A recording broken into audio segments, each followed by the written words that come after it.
we go.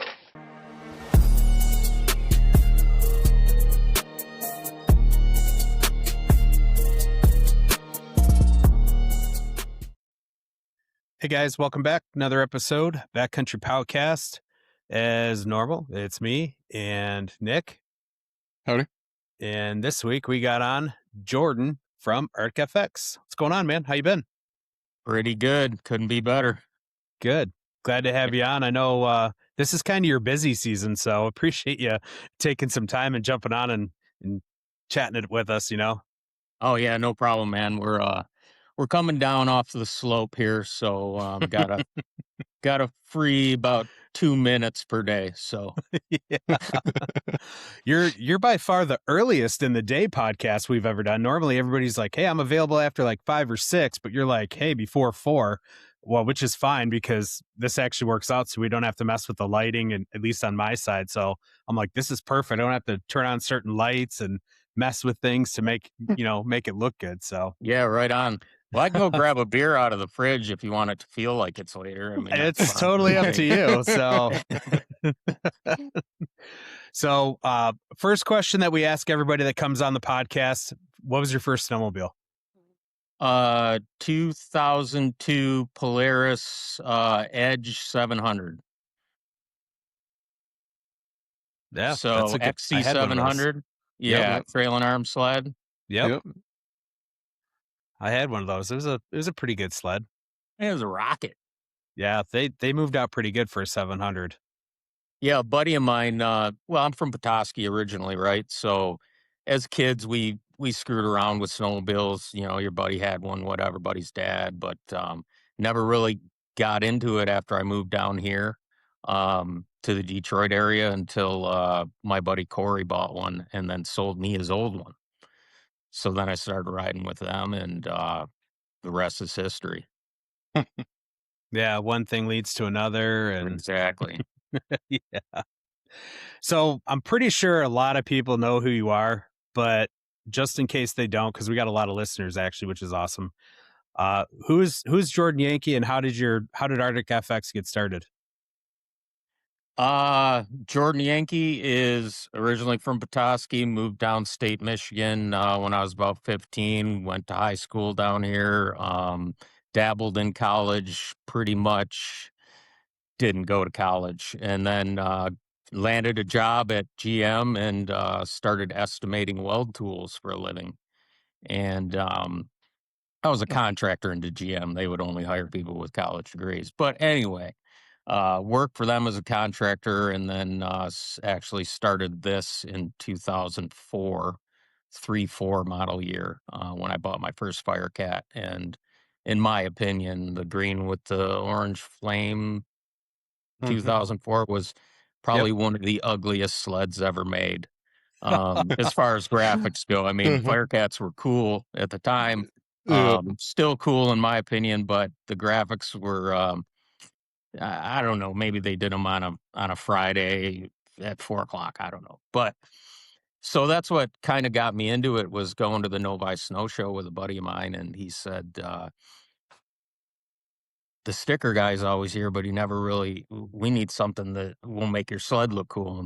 So I started looking into it, and there wasn't anything available. So I went and made my own. And I actually tried peddling them on Hardcore Sledder, one of the big forums at the time, because Facebook wasn't really a thing, or Instagram or none of that. So just trying to make some gas money to go snowmobiling, you know. So that turned in from one thing to another, progressed into figuring out how to make templates and stuff, and that's how I got into it. But so what was the point where you were like, this could actually be its own sustainable business and not just kind of like a gas money project? You know, ironically, about the same time I got laid off from GM. So that worked out well. Yeah, it did. Yeah. No, that's what really drove it. In 2006, the shit kind of proverbially hit the fan at GM, and they started canceling programs and stuff. And so they let a lot of us contractors go. laid off a lot of the old guys, gave them cars to get rid of them and stuff like that. But so when that happened, I went to the wife and I said, "Man, I can keep going in this corporate grind and just hate life, or I can try this out because I love it, you know." And she gave me the go ahead, said, "That'll work. I got this. Got unemployment coming in. Try it out." So I set off trying to make templates for every sled I could get my hands on, and did pretty good at that over that summer. So I had a lot of buddies who would bring me their sleds, and they knew people who had sleds. So getting that all put together, and creating the first graphics website for snowmobiles.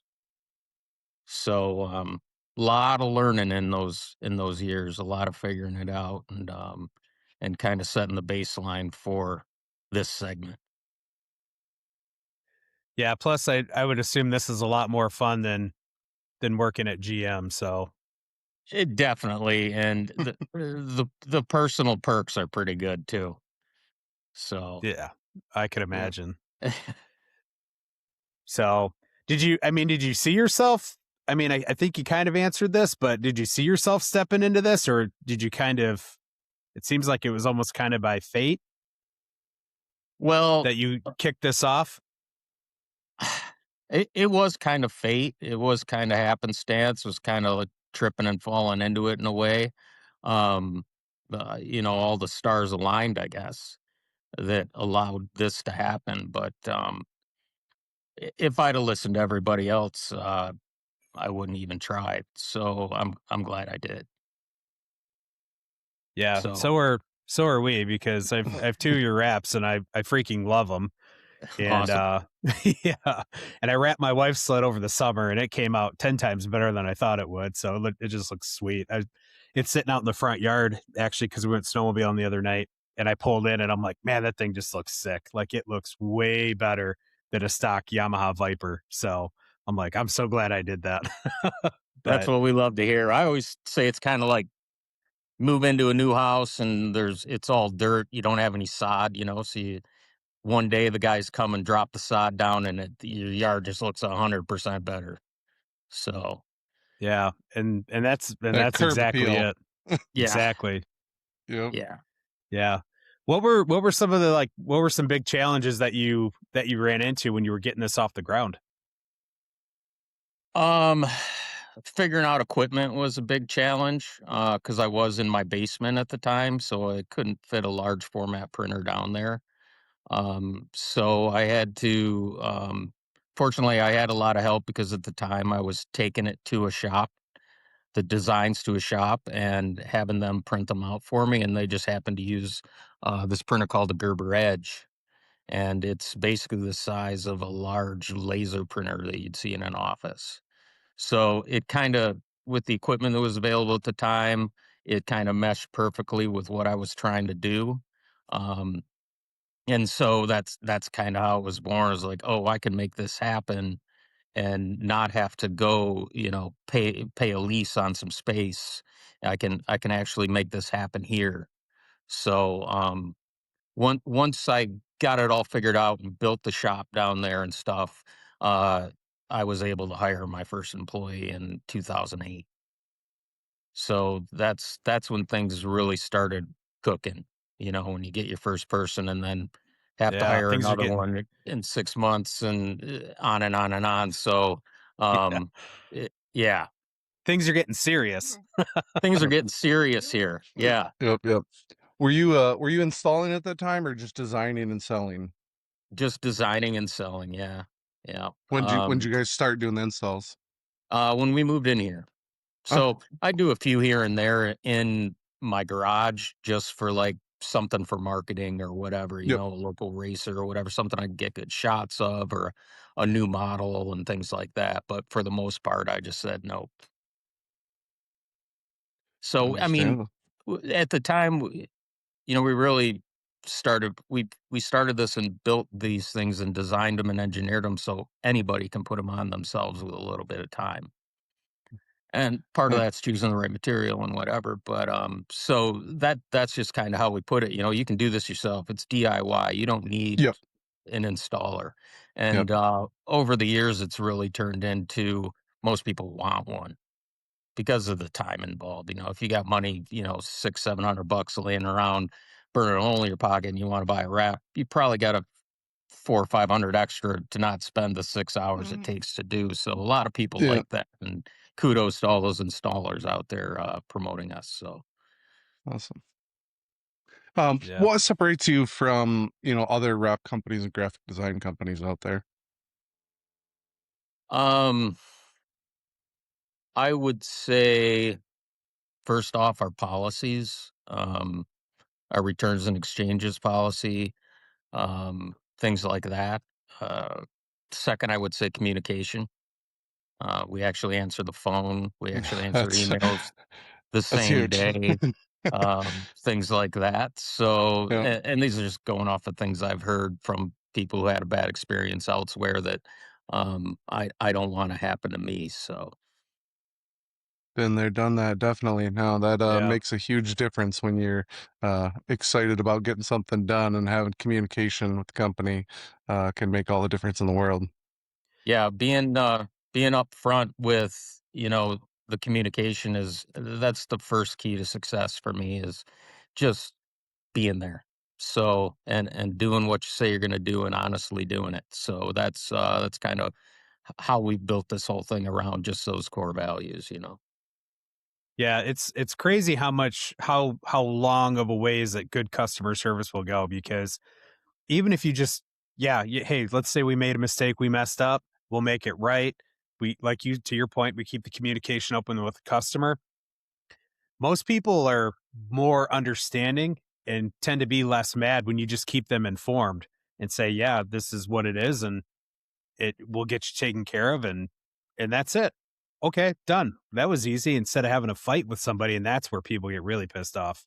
Yeah, you're right. Going a little further and informing them of what's going on in the process before they need to ask. Because once they feel like they have to ask, they're nervous. You Yep. just know they are, right? Yep. They're not asking for no reason. They're trying to send you a message. So stay in front of that, and you probably will do everything right going forward. Agreed. Yeah, yeah, definitely. How has your product line evolved since the beginning? Oh, a lot of models, a lot of sleds.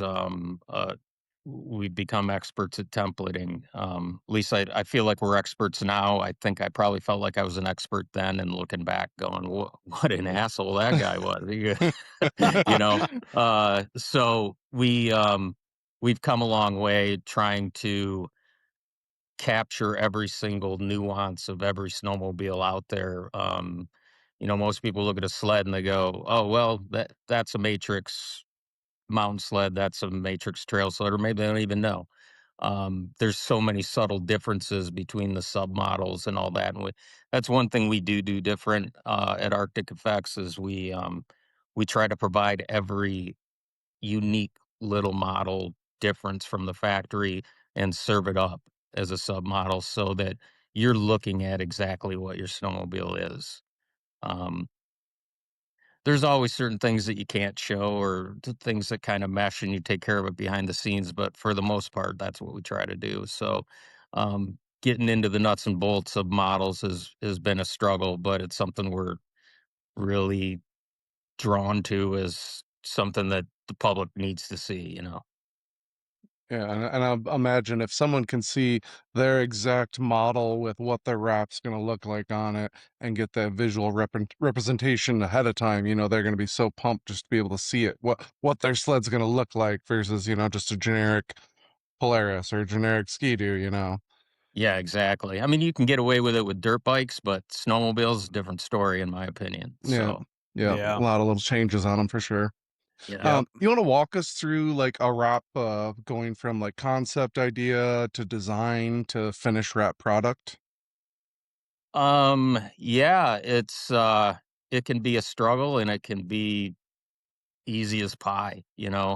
Um, Usually it's a form coming through the website. that a customer's filled out and said, I want my sled to look like, I mean, give me anything. We haven't heard them all. I want a camo wrap, Yeah. but I want it to be unique with an American flag tied into it and things like that.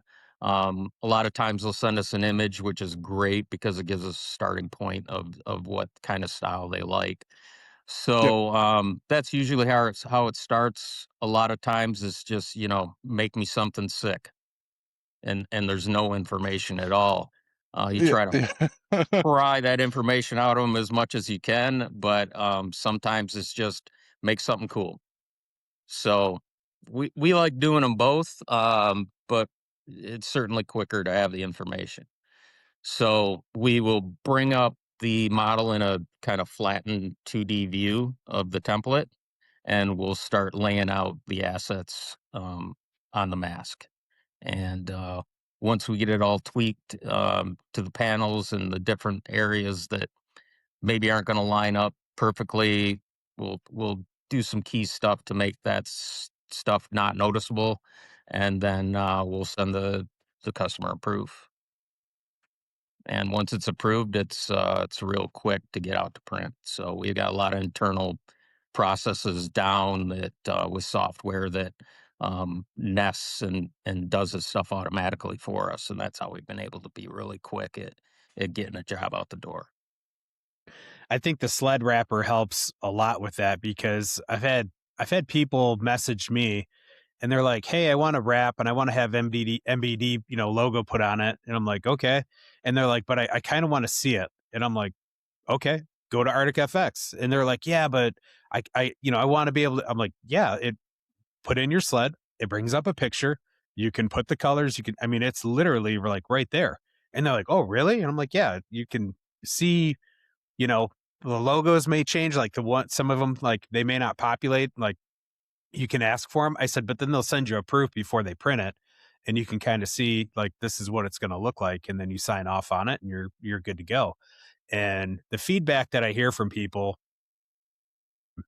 is obviously it's positive, but they're just like, I didn't know you could do that. And this is 10 times Yeah, better versus just taking a shot in the dark and hoping once all the stickers get on, it's what you hoped it'd look like. yeah. So that's a big selling point, I believe, is that thing is that program that you have is key. Yeah, and that's why we invented it, like, just because of the struggle, right, of the 2D view and people not being able to conceptualize it. We knew that was a problem, so back in 2013, we developed Sled Wrapper for the internet, and it was a game changer. It was a game changer, and it Oh, threw I our believe it. competition into a frenzy. They I didn't know believe what to it. do when they saw that come out. I think all of us in the graphics business, all my competition, included, like, really had that idea in their head that that's the way things should go. I'm sure they had that idea at the same time I did. We just implemented it is all, and kind of start kicked it off for everyone. So it was only, I think, 4 years later that the next competitor had something similar. So it didn't take long, but it was enough time to set us apart from everybody else as the true innovators in this game. So Yeah, I believe it. yeah, going back to the logos, I mean, we just added that this year. We always struggled with whether to do. We've been talking about it for years, but we always thought it would be internally just like a bomb went off. Where oh, they're adding all these logos in all these weird spots, and we can't make that work, so we're gonna have to contact them and tell them, oh, that's not gonna work. You got to put it here, and they're gonna get upset, whatever the case may be. But it's turned out really well. Um, we hardly get any of that. What do you mean that won't work? Kind of thing. People are real accepting of our expertise in the field and what's going to look good and what's going to work or not work. So, but for the most part, people are just placing them in great spots, and it's really working out. So I'm happy we did it. Good. Well, they're coming to Yeah. you. I'm sure they're trusting your professional opinion. If you're going to tell them, "Hey, it's not going to look real great here," they're going to listen to you, more times than not. I would So, hope so, but yeah, we're not always right either. Like there's been a lot of instances where like, well, yeah, try this, and I'm like, Oh yeah, that's Okay. perfect. I love it. So There there you go. How important is it to you for rider feedback for like new wrap designs and materials? I think it's real important. We get a lot of good ideas from people. Um, we're not an island of knowledge over here as far as design goes. New designs and what's a cool idea, and that all comes from people's personal experiences and stuff. And so, I think you got it. We'll never get away from custom because that's what drives design forward is ideas. So, I just think it's huge. Like I'll never ever quit. Okay, good. Yeah. Got to keep your foot on the gas. Exactly. Yep. So let's shift gears a little bit and talk about um, kind of one of the main reasons why we're having you on the podcast is to talk about a new branch over in Europe, ArcticFX Europe. So how did that come about? Well, that came about in 2015, I think, when I first did Heydays. So we got invited. That was the time that we had started selling Polaris graphics in their catalog. So it was only through the catalog you could pick a part number, and then they in turn would send us the order, and we'd produce it and ship it out. Their own unique lineup. And so they said, "Hey, man, you got to come to Heydays. You got to come to Heydays." And we had never been. So I took the opportunity to set up a remote print station in my RV, and we took orders and printed them right then and there. And that was kind of a cool thing to do, but in the back of my head, I'm thinking, if I can do this remotely, um, I can do it anywhere, and I can have anyone do it for me. So that got that turned into the whole overseas thing because it had always been a struggle. We actually like owned Europ as a snowmobile graphics company for quite a few years because no one over there was doing it. As soon as the companies started popping up over there, uh, it kind of flatlined, and it's because of the shipping cost. Yeah, It costs 140, $170 sometimes to ship a package over there. So about 2 years ago, I contacted a few graphics companies over there just to gauge interest and talked to 2 of them, and it just never happened. But, this year, I was dead set on not taking no for an answer. So and it just so happened that Sweet Town over there was open to it, one of the companies I had contacted before. And so, it just all kinda meshed together and went off without a hitch. I'm just really surprised that there wasn't more hiccups than there was, but, nice. I mean, I think it's kinda game recognizes game, right? Like, they're Yeah. operating in a similar production way to us being across the pond with no contact. It kind of amazed me how closely related our processes were. So that kinda gave me a lot of confidence in them right off the rip Yep. was, "Oh, they're doing it real similar to the way we do it." So that tells me that, they are gonna know what they're doing, they're gonna know how to respond to problems, they're gonna know how to take care of the customers, so, it just kinda meshed perfectly, so it was awesome. So the expansion, it's safe to say that the expansion in Europe was just because of consumer demand then. Yeah, I think, we've always been like the original brand over there and pretty sought after. People were paying $180 to have an Artifacts kit when they could use that money to maybe have it copied by a local company. And so yeah, I think that the demand was always there, is just the availability wasn't, because of the shipping cost and the Yeah. time and things like that. Logistics of it, yeah.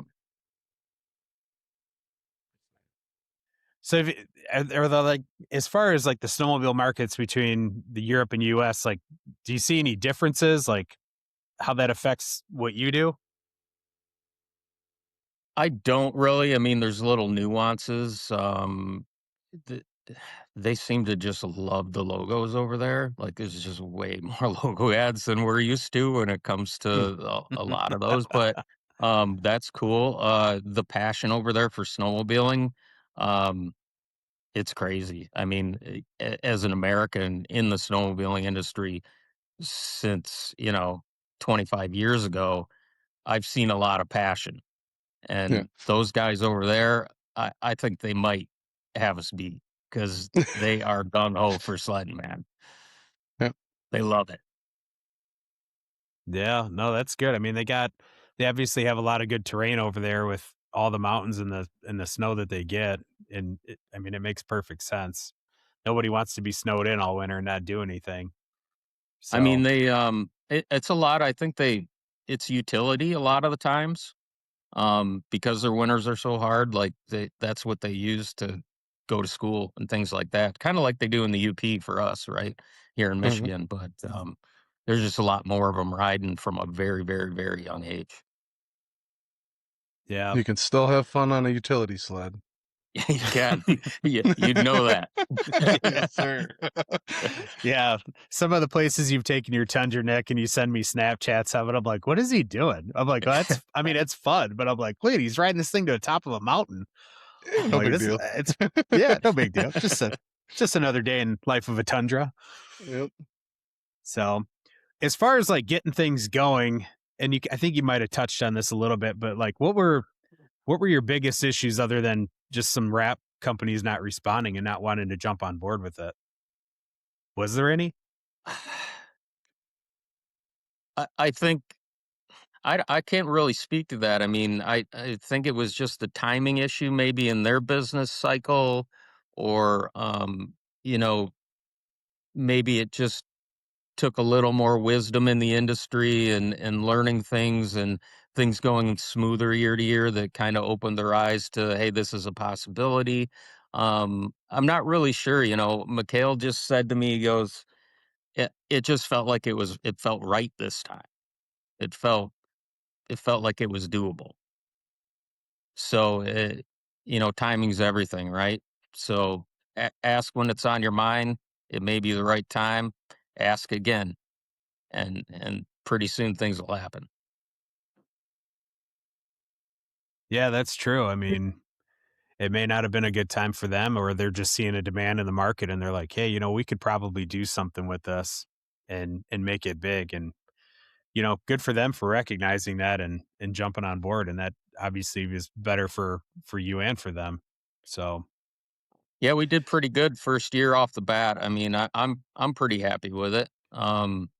So now it's just taking that money from that segment and reinvesting it into marketing and making it better over there. So, and we're both just gonna be happy as shit in the long run for it. I'm positive of that. yeah. What's this is kind of a bonus question. What's the craziest place or country that you've sent a snowmobile wrap or that you've sold one? My first kit to Japan was kind of wild. Um, like I didn't think of them as being snowmobilers, but there's another passionate crowd. Um, I've sold wraps to France. I've sold wraps to Italy, anywhere basically that there's mountains. Although in Europe it gets sketchy because they really limit where you can go. Like if you don't have a buddy who owns some private land on a mountain or whatever, you're really not snowmobiling unless you work for like a ski hill or something. Um, which is kind of the situation in Australia as well. I've sold kits to Australia, Huh. but I think only 4 or 5 times to the same two guys.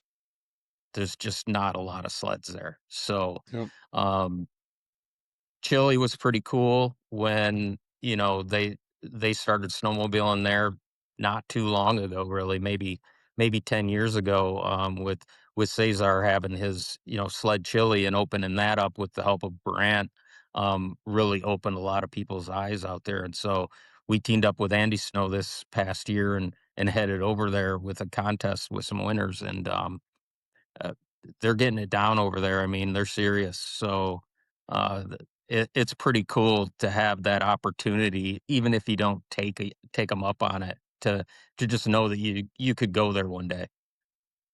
So, That and is pretty snowmobile in cool. July. I mean, Yeah. nothing wrong with it. Yeah, very cool. Very cool. That's crazy, but I it makes sense. I mean, if you like you look at the top guys out there and they're always heading to Chile in the summer, and it's like if you don't want to get rusty, you got to go south and where the Get seasons your are reps flipped. in. Yep, exactly. Yep. Yeah, Get your reps yeah. in. Yep. There's no off season for some of these guys.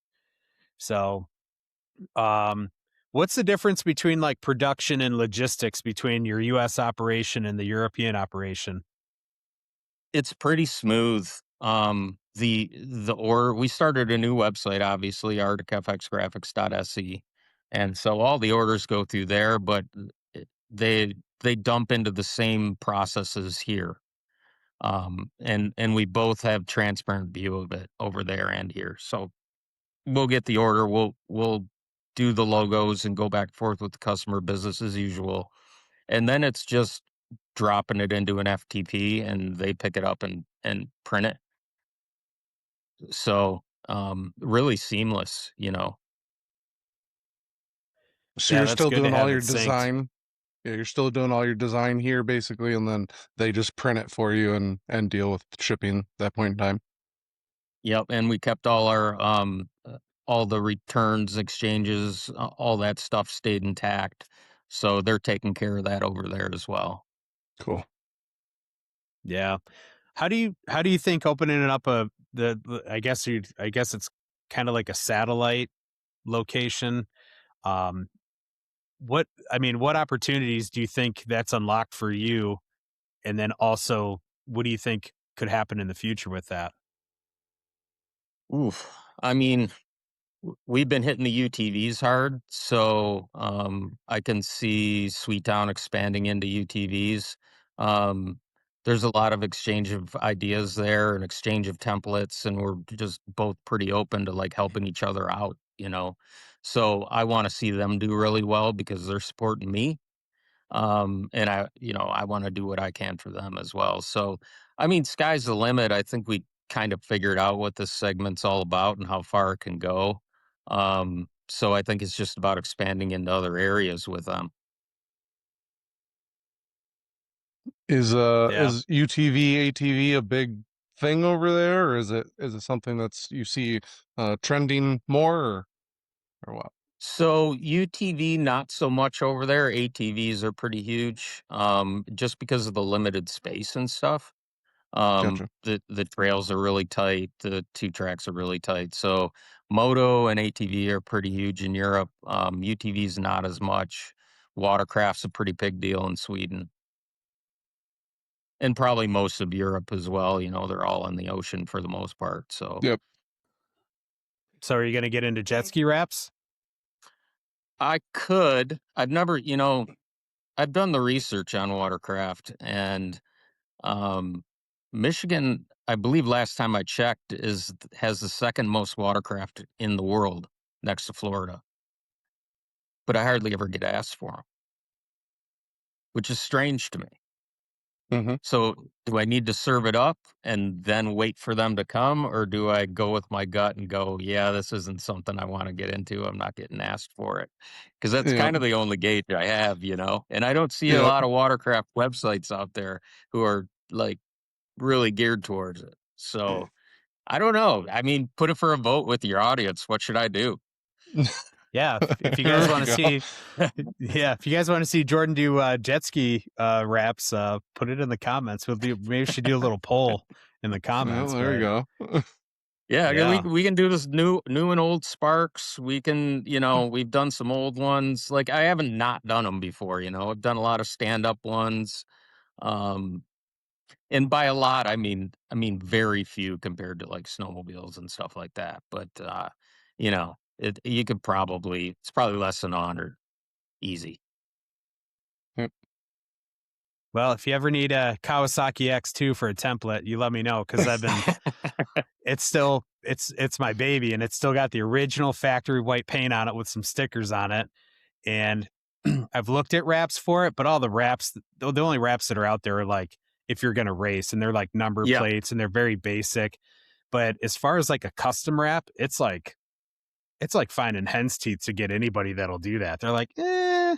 It's like, okay, well, there's a million of these things out there, but nobody's like, Yeah. eh. So Well, I mean, depending on how the vote goes, you could have the first one on the website, you know? yeah. All right, guys, I'm counting on you to come through for There you me. I go. really, really need Let's pump this. those numbers up. Yeah, yeah. yeah. And don't forget to start the GoFundMe to pay for it. There you yeah. go. There you go. There you go.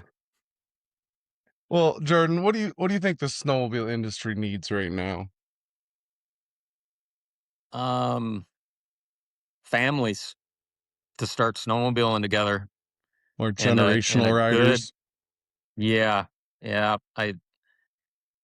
You know, we all are.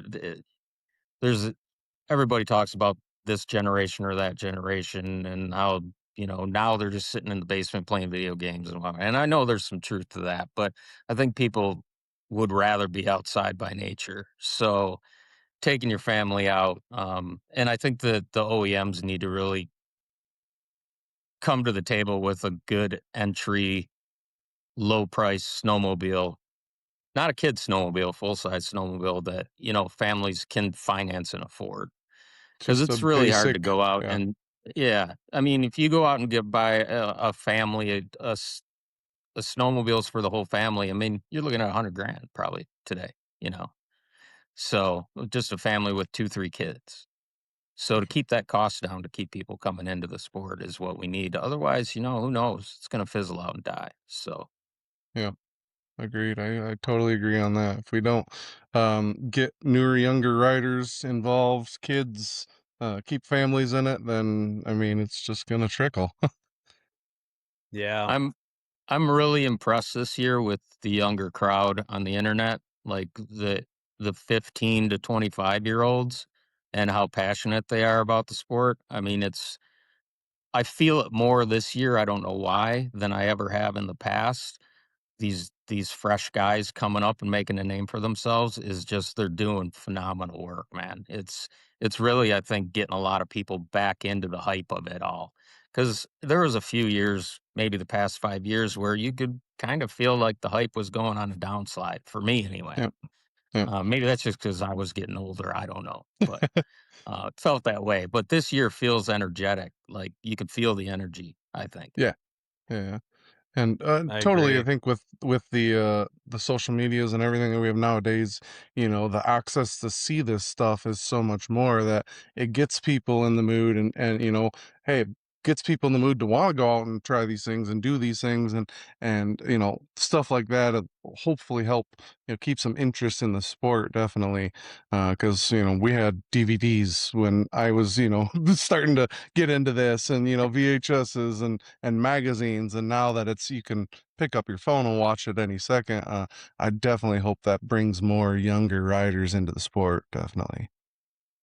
Yeah, I think this year's been pretty cool for like this season anyway. Like I feel like the cinematic films making a comeback, or at least it has a lot of positive vibes to it. People are talking about it. People are really responding to it. I hope that like brings companies like mine out there, small businesses who are in the snowmobile area to like dump some money into it to help people out to keep that going because that's what it's going to take is money. So we're engaged with it. Like we're set to put some money into the game to help these guys make good films. Awesome, awesome. So we need is the support in the industry.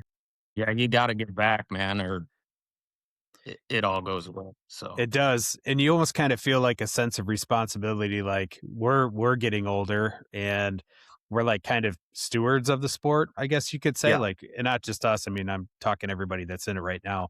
And you gotta just I don't know, you gotta keep this stuff available, keep things affordable as much as you possibly can, and introduce that younger generation to this to keep it going. So I do feel like there's a lot of younger people. Like, for example, when I go on the Boondockers page, there's a lot of young people that are joining. I get a lot of messages from a lot of young people asking me like, how do I get started? Where do I go? How do I do this? And you don't, we've had people on here that started off on phasers and cheap sleds, and that this stuff is out there. There's a sled for everybody for the right budget. It's not going to be what Baran and Kosturki and those guys are running, but it gets you on the snow, it cuts your teeth, and you just go from there, and you just progress. And as you get better and make more money in life or Yeah, whatever it is, you can get a better sled. But for sure. yeah, Yeah, I mean, if you don't do it, you definitely won't do it. So get anything. You can get a $500 snowmobile out there right now, and you're gonna have to work on it, but it's gonna be worth it. So yeah. And we talked with Matt from 920 Builds. We had him on a couple, I don't know, it's probably about 2 months ago now. And we talked about sled build costs and things like that. And he's like, yeah, everybody wants that sled. Do they need that sled? No, not necessarily. But I think people see these videos and they go, man, if I had that sled, I could ride like that. If I had those parts, I could ride like that. And a long time ago, I think it was in a 509 video that Brant got on a stock Pro RMK and was out there just ripping it up. Bone stock sled. And yeah, that kind of proved to a lot of people that you don't need a titanium bolt kit. You don't need a turbo. You don't need all of this. You don't need $10,000 in aftermarket parts just to get out there and do it. Just get out there and do it with whatever you can afford. And I think that's what the younger generation needs to understand. They just are like, I can't afford it. Well, what's your budget? I mean, you can find old 10-year-old sleds for, $3,000 to $5,000 that'll you can get a lot of life out of. So they set the bar so high for themselves that they think it's unobtainable, and that's just not the truth. And that's what they need to understand. yeah. I mean, Durant got where he is today on old iron. So you know, if you have an old iron sled, it could take you that amount of time, but at least you started. Yeah, Exactly. gotta start somewhere, definitely. Who's influenced you most as an entrepreneur? I always been a Henry Ford fan. You know, D Town man. You Yeah, gotta Yeah. love yeah, him. that's Um, I mean, just the basics. We get a lot of guys online giving speeches about how to do this or that. I kind of look at there's a lot of talk out there, but it's boots on the ground and doing it. So I just try everything, and if I fail, I fail, and if it gives me an idea to make something better, all the better. But yeah. you know, the Bezos and the Musks and those guys are pretty unique and cool, but I'll never make their money, so I'm not worried about them. Do what works for you, definitely. Yeah. More money, more problems. How would you define your success today as compared to when you started? You mean as like a comparison to like what's successful? How, Just yeah, I guess how do you feel today, I guess, versus when you started the company? well, I mean, when I started, it felt like everything was successful. Um, a lot of days now, it just feels like trying to keep your head above water. Um, so a successful day for me now is getting my head into design and just doing something cool. I still love to design. I'll do it every chance I get. That's where it comes from for me, the passion for it. So is putting a smile on people's faces and doing cool stuff for like Baran or for Polaris, X Games, that kind of stuff. It feels like a dream, like who'd have thunk it? I Yep, certainly did. So that kind of stuff really, really keeps the gears moving, man. Like it gets you amped up and just stoked for it. awesome. Yeah. I think it's pretty cool though that you're still very much involved with the day-to-day operations with everything. Like you said, you're getting in there, you're designing, you're still wrapping stuff. And I think that it keeps you in tune with, obviously your industry, but also the snowmobile industry as a whole. and you're not really missing anything because you're still involved and you're still seeing everything that your employees are seeing. So it's not like, oh, this is Jordan. Like he knew what he was talking about 20 years ago, but maybe he doesn't know now. It's kind of like undercover boss when these CEOs get out in the field and like, I can't believe this is happening. I can't believe this is happening. Yeah. And we gotta change that. And I get it. Those are pretty large scale corporations, but once they get out there, it's like, wow, it's like you said, it's boots on the ground and it's figuring out what works, what doesn't work, and how to make your team better and your business better. And I think that just plays such a crucial role with everything that you're doing and No, trying to yeah. do. You're absolutely right. I mean, a lot of people might look at it as a problem, but I look at it as it's an opportunity to like still be involved. Every email is practically new email that comes in from a customer. I'm answering it. I told myself communication is your thing. You have to stick with it, or you lose touch with the customer and your fingers off the pulse. Right. Yep. Every Instagram message, that's me. So I'm relentless with it because first contact is and first impression. It's the most important thing, and I just so happen to know what I'm talking about when it comes to this stuff. So You know a thing or two because you've seen a thing or two. I get, yeah, no, that's exactly, Uh-huh. good. yeah. Uh-huh. So you got ArcFX in Europe. It's off the ground. It's running. What's in store? What's the future of ArcticFX? What does that look like? Uh, that's a tough question. What's the future of Arctic Effects? Um, the next cool design. I mean, um, w- I'm gonna coast for a minute because that's what I like to do. Take a step up and then ride it out for a minute. I haven't really thought about the next big thing or what it is, but it'll come to me. All in good time. Mm-hmm. It's my way of saying I can't talk about it, I guess. There Oh, you go. Jordan's Gears are Jordan's already got turning. secrets Yep. now. Yeah. No, we don't we'll talk about that the next time we have you on. We'll see what you end up doing and we'll tell the world what ArcFX is doing. So I can't wait to share it with you. yeah. Well, it sounds you seem pretty excited now. So now I'm kind of like, oh, what is it? Jet ski wraps, jet ski wraps. Mm. I don't think that's it. We'll see. We'll see what they vote for. Maybe I'll Yeah. switch gears. Yeah.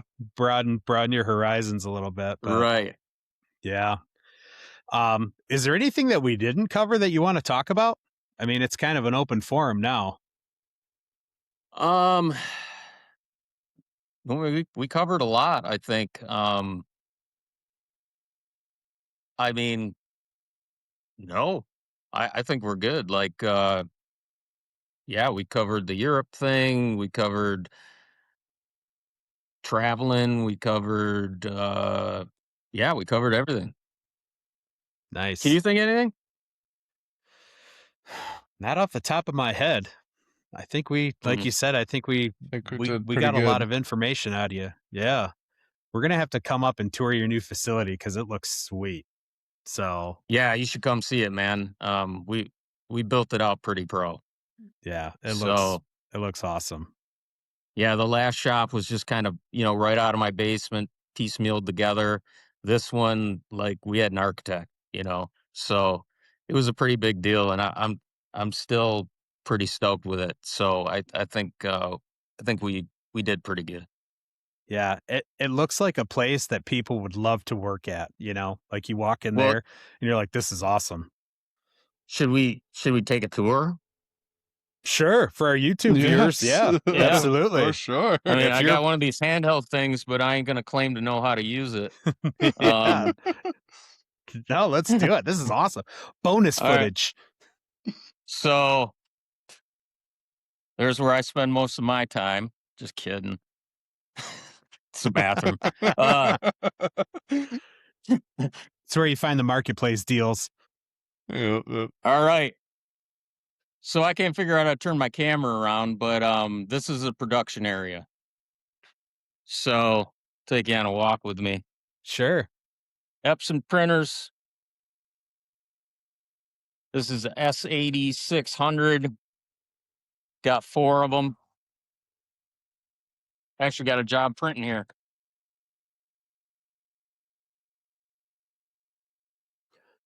Some So- customers looking at that going, hey, that's my wrap. That's smart. A laminator, and we just got these new Suma cutters, and they're working out pretty good. Man, I wish I could figure out how to turn this thing around.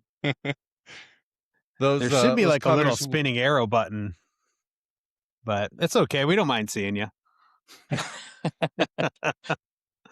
So yeah, this is where it all goes down.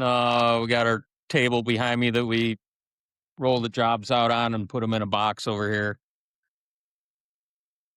So it's a little kitchen area. I'm walking past. So this is where the design happens.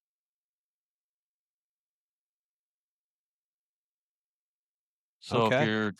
if you're talking on the phone or emailing with a designer, this is where they're sitting. Nice. This is Blake. Oh, it's up. You're live, Blake. Welcome to the show. And Magnus. Magnus. See all that code up there? That's how the website works. Holy cow. I do not envy that job. Yeah. So we got another row here. Expansion.